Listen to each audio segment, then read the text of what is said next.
حضرت انس رضی اللہ تعالی عنہ سے روایت ہے کہ آپ صلی اللہ علیہ وآلہ وسلم کو ایک دعوت میں جو کی روٹی اور کدو گوشت کا شوربہ پیش کیا گیا۔ میں نے حضور کریم صلی اللہ علیہ وآلہ وسلم کو دیکھا کہ پیالے کے کناروں سے کدو تلاش فرما کر تناول فرما رہے تھے۔ میں اس روز کے بعد ہمیشہ کدو کو پسند کرنے لگا۔ ناظرین، کدو ایک سبزی ہے جو ذائقے میں لذیذ اور تاثیر میں زود ہضم ہے، صحت بخش اور دماغی صلاحیتوں کو بڑھانے والا ہے۔ کدو مفرح قلب ہے، جگر اور اعصاب کے لیے مفید سبزی ہے۔ جو کی روٹی۔ ناظرین، نبی کریم صلی اللہ علیہ وآلہ وسلم کی مرغوب غذاؤں میں بھی جو کی روٹی شامل ہے۔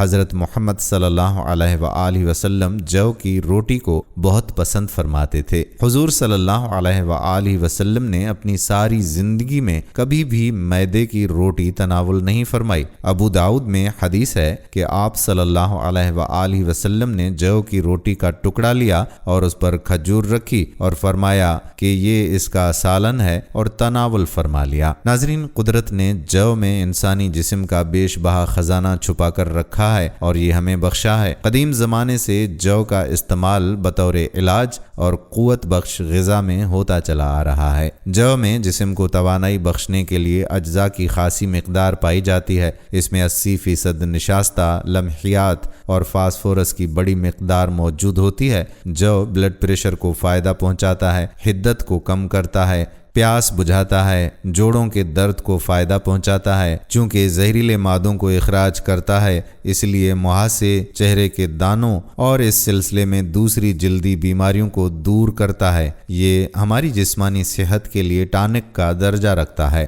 انہیں اپنی روزمرہ کی غذا میں شامل رکھیں اور صحت مند رہیں۔ اب ذکر کرتے ہیں سرکہ کا۔ ناظرین، ہمارے پیارے نبی صلی اللہ علیہ وآلہ وسلم کو سرکہ بہت پسند تھا۔ آپ صلی اللہ علیہ وآلہ وسلم نے نہ صرف سرکہ کو تناول فرمایا بلکہ اس کی تعریف بھی فرمائی۔ حدیث میں ہے کہ حضور اکرم صلی اللہ علیہ وآلہ وسلم نے ارشاد فرمایا کہ سرکہ بھی کیسا بہترین سالن ہے۔ حضرت ام ہانی رضی اللہ تعالی عنہا فرماتی ہیں کہ حضور نبی کریم صلی اللہ علیہ وآلہ وسلم میرے گھر تشریف لائے اور فرمایا، کیا تیرے پاس کھانے کے لیے کوئی شے ہے؟ میں نے عرض کیا کہ سوکھی ہوئی روٹی اور سرکے کے سوا کچھ بھی نہیں۔ حضور اکرم صلی اللہ علیہ وآلہ وسلم نے فرمایا، وہی لے آؤ، وہ گھر سالن سے خالی نہیں جس گھر میں سرکہ ہو۔ سرکے کے فوائد۔ ناظرین، سرکے کا استعمال ذیابیطس اور خون میں گلوکوز کی مقدار کو درست کرنے کے لیے فائدہ مند ہوتا ہے۔ سرکے کا کھانے میں استعمال اس احساس کو بڑھا دیتا ہے کہ اب بھوک نہیں، یعنی انسان کم کھاتا ہے اور اس طرح سے نظام انہضام بہتر رہتا ہے۔ گوشت۔ ناظرین، گوشت آپ صلی اللہ علیہ وآلہ وسلم کی مرغوب غذا تھی۔ حضرت صلی اللہ علیہ وآلہ وسلم نے فرمایا کہ دنیا اور جنت دونوں جگہ سب کھانوں کا سردار گوشت ہے۔ حضور اکرم صلی اللہ علیہ وآلہ وسلم نے شوربے والا اور بھنا ہوا گوشت شوق سے تناول فرمایا۔ حضرت ابو ہریرہ رضی اللہ تعالی عنہ فرماتے ہیں کہ حضور اکرم صلی اللہ علیہ وآلہ وسلم کی خدمت اقدس میں کہیں سے بکری کا گوشت آیا، اس میں سے دست کا گوشت خدمت اقدس میں پیش کیا گیا۔ آپ صلی اللہ علیہ وآلہ وسلم نے اس کو دانتوں سے کاٹ کر تناول فرمایا۔ ناظرین، گوشت جس میں انسانی کی صحت اور توانائی کے لیے بہت ہی مفید قرار دیا جاتا ہے۔ اس میں جسم کی طاقت اور توانائی کے لیے اہم اجزاء موجود ہیں۔ انجیر۔ ناظرین، انجیر بھی حضرت محمد صلی اللہ علیہ وآلہ وسلم کی پسندیدہ غذاؤں میں سے ایک ہے۔ حضرت محمد صلی اللہ علیہ وآلہ وسلم نے فرمایا کہ انجیر جنت کا پھل ہے۔ ناظرین، انجیر کا پھل بڑھاپے کو روکتا ہے، یعنی اس پھل کے کھانے سے بڑھاپا جلدی نہیں آتا۔ یہ کمزور اور دبلے پتلے لوگوں کے لیے نعمت بیش بہا ہے۔ ماہرین طب کا کہنا ہے کہ روزانہ انجیر کھانے سے موٹاپے پر قابو پایا جا سکتا ہے۔ انجیر کے اندر پروٹین، معدنی اجزاء، شکر، کیلشیم، فاسفورس پائے جاتے ہیں۔ دونوں انجیر یعنی خشک اور تر میں وٹامن اے اور سی کافی مقدار میں ہوتی ہیں۔ وٹامن بی اور ڈی قلیل مقدار میں ہوتی ہے۔ ان اجزاء کے پیش نظر انجیر ایک مفید غذائی دوا کی حیثیت رکھتا ہے۔ اس کا استعمال ہڈیوں کو مضبوط بناتا ہے۔ اس میں فولاد، کیلشیم اور فاسفورس جیسے اجزاء شامل ہیں۔ ماہرین کا کہنا ہے کہ ایک انجیر انسانی جسم کو درکار فولاد کی 2% ضرورت کو پوری کرتا ہے۔ انگور۔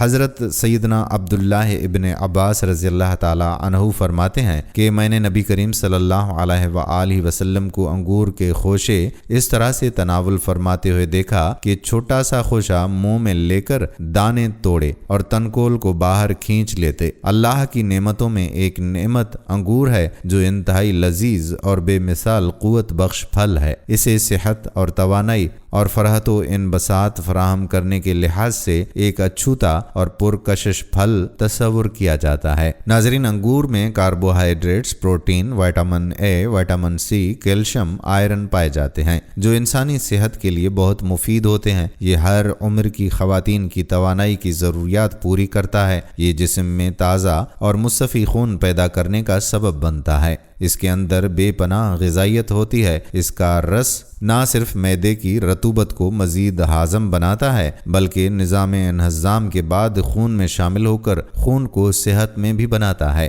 انگور کا رس آدھے سر کے درد اور معدے کی بیماریوں، تپ دق یا قبض، کھانسی، جسم کی کمزوری، خون کی کمی اور دیگر امراض کے لیے بہت ہی مفید ہے۔ ناظرین، ہم امید کرتے ہیں کہ ہماری آج کی یہ ویڈیو آپ کو ضرور پسند آئی ہوگی اور ان اشیاء کا استعمال آپ اپنی زندگی میں لازم و ملزوم کریں گے۔ ویڈیو پسند آئی ہو تو اپنے دوستوں کے ساتھ اس ویڈیو کو شیئر بھی ضرور کیجیے۔ آنے والی ویڈیو تک اپنے میزبان قادر بخش کلہوڑوں کو اجازت دیجیے۔ اللہ حافظ۔